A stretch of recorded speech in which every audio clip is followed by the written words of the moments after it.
What's up mga pre? Kasama natin ngayon si Godwin Romero. Kaibigan ko siya dito sa subdivision namin. At ngayon, tuturuan namin kayo kung paano maglinis ng mga PC nyo. At magpalit ng thermal paste.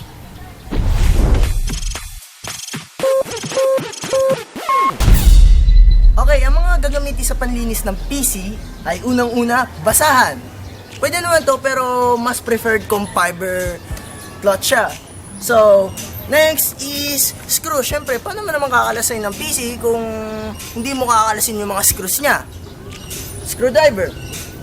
And brush. Una sa brush, yung downs natin, huwag yung matigas. Kasi nakakasira siya sa electronic parts. Mas prefer itong malambot. Kung wala, ito brush. And ang optional is kung gusto nyo mas malinis is itong air pump na to. Pero ito, pang dalawang taong gagamit nito dahil yung isa hahawak at itatapat, yung isa taga-bomba lang. Okay. Yan. So this is the arsenal case. Tatanggalin natin muna ang kanyang cover. Parehas. Pataas matatanggal is ang sunod mong i-remove. Kita nyo naman, no? Halos balot niya ng dumi. 3 buwan yan hindi nalinis. So pagkatapos tanggalin ang cover, tatanggalin mo susunod ang kanyang fan, ang intake fan. Gamit ng, syempre, of course, the screwdriver. Thank you! And, pag sa pagtatanggal, ready mo na ang iyong lalagyanan ng screw. Napakahirap kasi kung lagi ka naghahanap ng screw.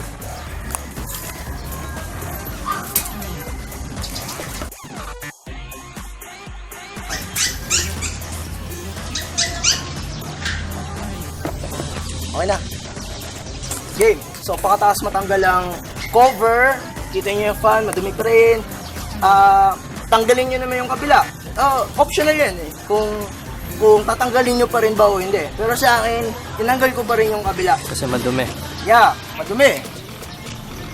Pakita natin Yung likod. kung gaano kadumi dahil hindi siya nagme-maintenance.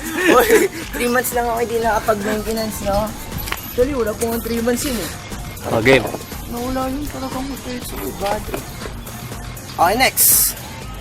Next is, i-attach nyo muna lahat ng cable na pwedeng i-attach. Yung mga fan. Mga fan, yan. So, sunod muna natin yung pangalawang fan, yung exhaust fan.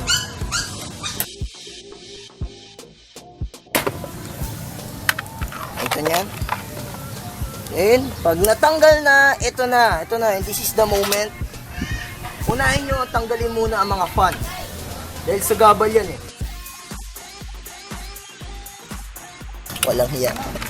Yan, dalawang fan. Ano next na tatanggalin? Ito mga bata! Ang next natin itatanggalin ay ang hard disk. Yan. Yung mga SATA cables. Yeah. Hanggat maaari, unahin nyo yan.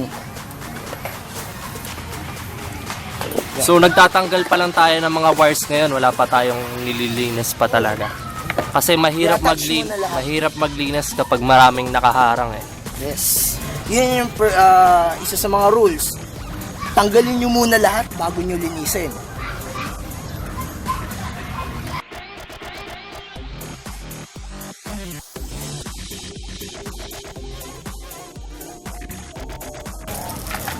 Yan ito, hindi ito basta-basta nilalagay kung saan-saan. Dahil kung sa plastic, baka madaluyan pa rin na statics. O hanggat maaari kung may kahoy kayong pwedeng pagpatungan, kahoy. Dahil ang kahoy hindi na nadalo na statics. O kung wala naman talaga is tela. Una, ilatag nyo ang tela kahit saan at doon nyo ipatong ang mga parts. Mas prepared yun. Sunod ay ito. So bakit natin uunahin to kaysa dito? Dahil mahirap tanggalin to kasi itong CD-ROM. Unahin natin yung front cover. Front ba to? Oo. So, sa case niya, kailangan pantanggalin yung front cover para matanggal yung, ano niya, DVD-ROM. Pero, katulad nung sa akin sa Techwear, pwede nyo natanggalin yan kung tatanggalin nyo lang yung DVD-ROM mismo. Yun yung advantage ng Techwear sa ibang case. Sa ibang case kasi, generic, 'di ba? Mga generic case, medyo, ano yan eh, mahirap talaga mag-maintenance sa mga generic eh. Pangasar yun ah. Pero totoo rin naman, mahirap Oo, mahirap naman talaga kasi natanggal. Kasi itong Techwear Infinity tuloy, Techwear Omega, may mga built-in dust filters na to. Kaya kung makikita nyo, wala siyang masyadong alikabok.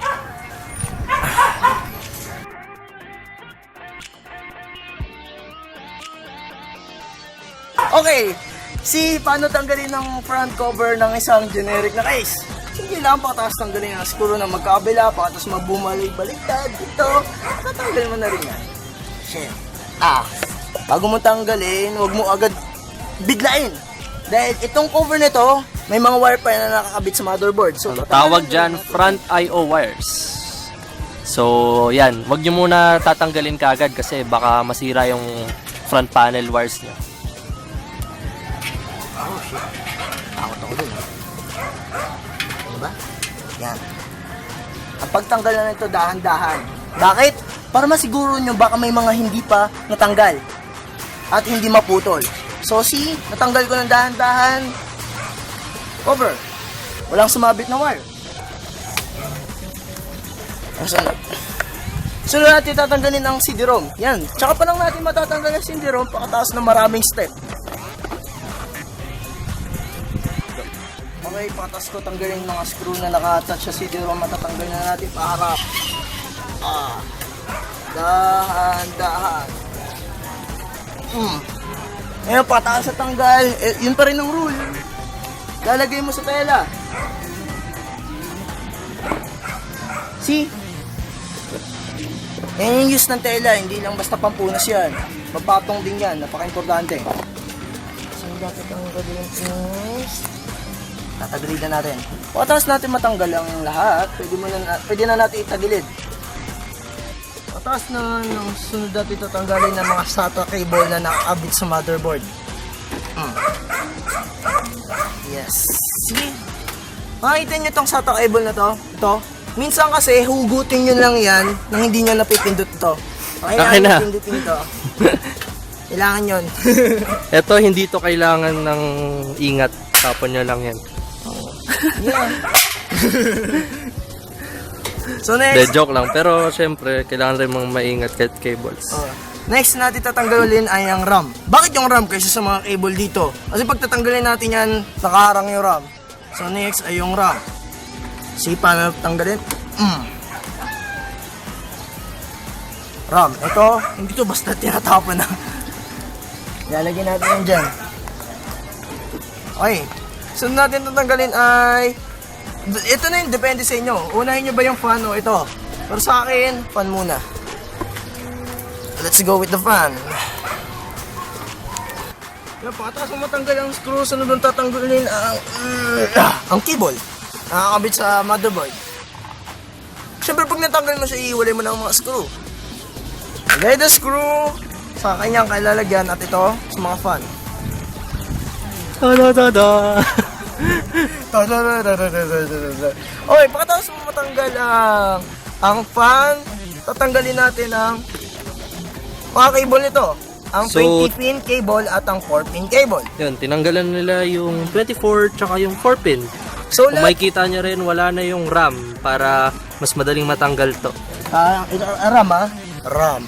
Yeah. RAM. Nakabit dito. Okay. Okay. Noon, parang bata lang. Noon, nakita mo wala nang nakakabit sa motherboard. Pag wala nang cable na nakakabit sa motherboard, tsaka mo palang matatanggal ito. Power supply. Power supply. Yay!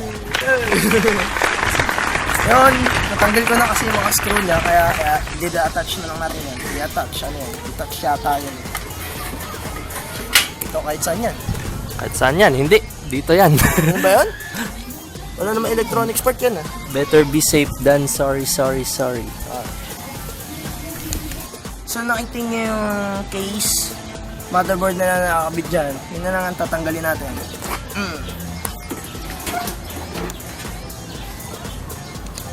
Ngayon, ang pagtanggal nito, hindi yung basta tanggal. Kailangan i-adjust mo muna siya kasi nakita mo to. I/O panel. Ipupush mo muna yan. Push. And then, angat.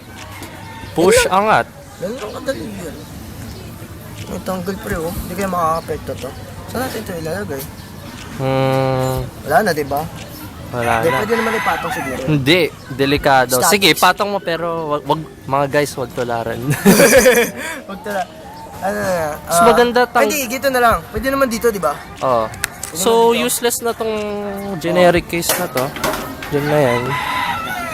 So, hindi to, Ngayon natanggalan na natin lahat ng parts. Hmm. Maliban lang dito. Heatsink. Depende kung ano yung unahin yung linisin. Pero, dahil sa isa sa mga topic natin ay paano magpalit ng thermal paste. Thermal paste. Oo nga pala, pwede kayo bumili ng mas magandang thermal paste.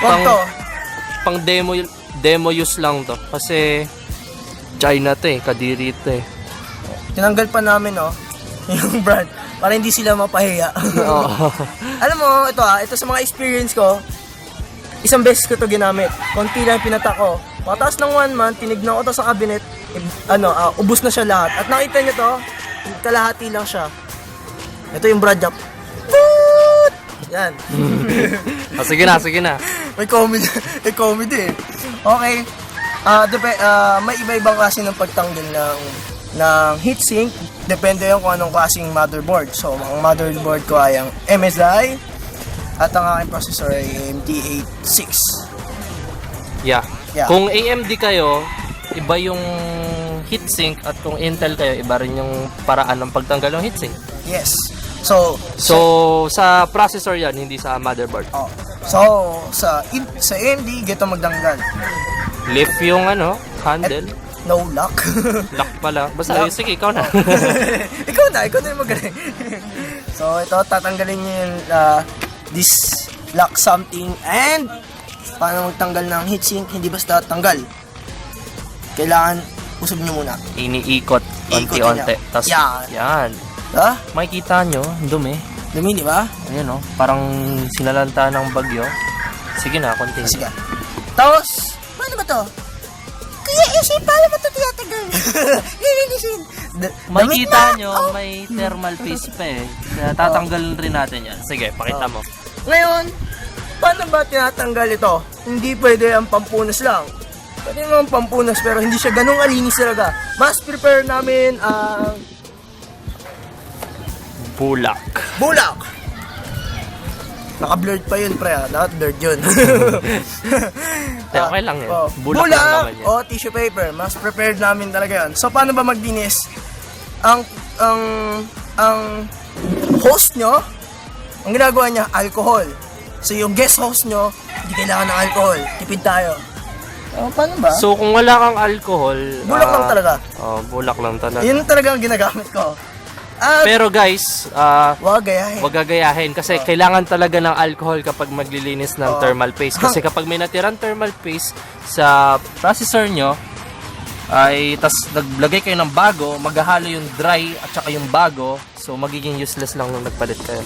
Oo. So, isipin na lang natin na may alcohol yan. Or, mas maganda, babalik kami kung wala nga ako ng alcohol. Okay, good. So, tapos na tayo mag-disassemble. Unahin natin yung thermal paste para pag i-assemble na ulit natin, mas madali. So, gamit kayo ng rubbing alcohol. Tapos mag-apply kayo sa bulak o di kaya sa mga tela. Tapos, ganyan nyo, paikot sa processor nyo. Paikot. Tapos, kuha ulit kayo ng bulak. Pagkakuha nyo ng bulak, lagyan ulit ng rubbing alcohol.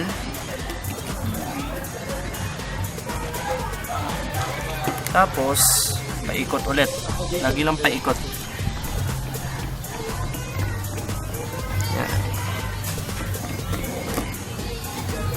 Tapos, kapag napansin nyo nang wala na, kuha naman kayo, walang rubbing alcohol. Ano lang, yung Pan-dry lang. para pang punas. O At pampatoyo. ganun din yung gagawin nyo sa heatsink. Okay. So, ang gagawin natin, pag puno ng alikabok yung heatsink nyo, bobombahin natin siya. Pwede rin brush. Pero para mas madali, bobombahin natin. So, tabi natin to. Yan. Okay.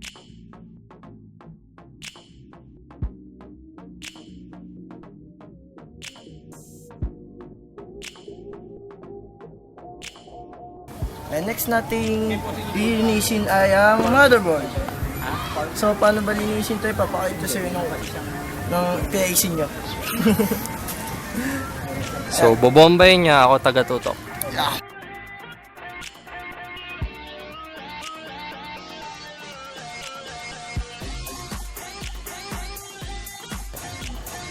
Thermal paste.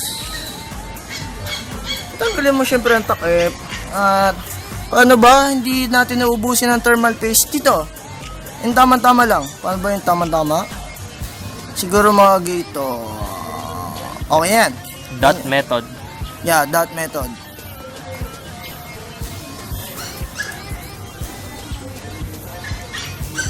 So, ganyan lang, sakto. Kasi mag-i-spread naman yan kapag nilagay nyo na yung heatsink. Hindi ka na yan, no? Lagay ka na lang. Lalagay mo na lang. Yeah.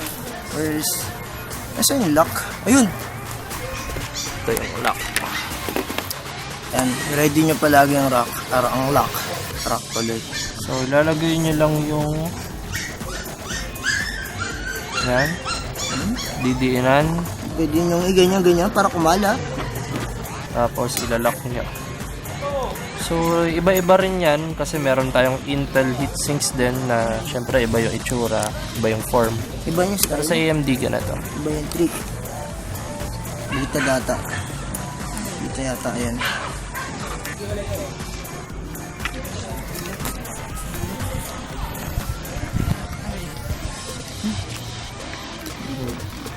Yan ba yan? Nakalak agad? Diba dito mo na yan? Yan yung lock.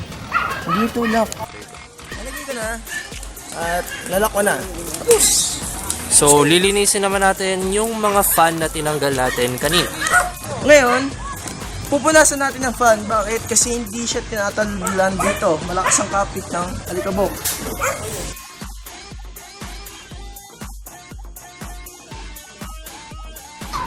Fan.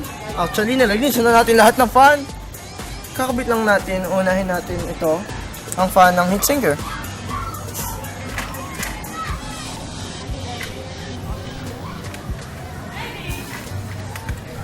Ayan, ayaw mo pa kuha.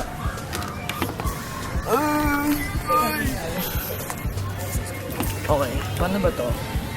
Sa pagkabit ng fan, kailangan pahigop yung hangin. Hindi palabas. Ibig sabihin, ang flow ng hangin papunta sa heatsinker. Okay? Kasi baka magkamali kayo, dito ang kabit nyo, palabas ng hangin. Yeah. Mas malamig kasi ang intake eh. Eh, check nyan. May level naman ng fan. Kadalasan may level sila, ayan o. So, nakakaturo siya pababa. So, pababa natin siya ikakabit. Umaya, sisihin ka. Sabi mo, ikabit lang yung fan. Yung pala, excess yung ano. Kasi pag i-screw, hindi siya yung full kabit agad sa isa. Tapos, tsaka yung isa. Sabay-sabay dapat silang humigpit para pantay lang ang stress niya, ang torque. May torque ba? Yan. I-applyan ng... Dito sa kabila, dapat pa diagonal method tayo. Yes. Which is mali kasi hindi naman diagonal yung ginawa ko. Kasi kaya kanina pa yan nakahigpit. Okay! And, kakapit mo na ito syempre. Mamaya kakalimutan mo pa eh. Yes. Oh, alam mo, isa sa mga don'ts ng ng paglilinis is huwag mo makalimutan na paanda rin ang motherboard nang hindi nakakabit to. Kasi pag hindi gumana ang fan or hindi nakakabit ang heatsink or pinaandar mo, masisira ang processor. Diba? Ano yun? Okay guys, so naputol na ubusan kami ng oras kasi ginabi na kami sa pag-shoot ng video na to. So ang gagawin nyo lang, i-reassemble nyo, uunahin nyo kung ano yung pinaka-last na binaklas nyo, tapos makukuha nyo na yan, pabalik lang, parang backward na, basta backward, ganon. So ayun, pagkatapos nyo magawa yon, final touch, linis-linis, tela-tela. Tapos ayun, malinis na ang case nyo. At ayun, sana nagustuhan nyo yung video na to. Masaya naman yung video na to. Kasi may co-host ako sa tabi. So ayun, i-like nyo ang video kung nagustuhan nyo. If dislike kung hindi. At maraming salamat sa mga sumusuporta sa Pinoy Rig Enthusiast. Sana panoorin nyo pa ang mga ibang video namin. So yan, stay tuned, subscribe.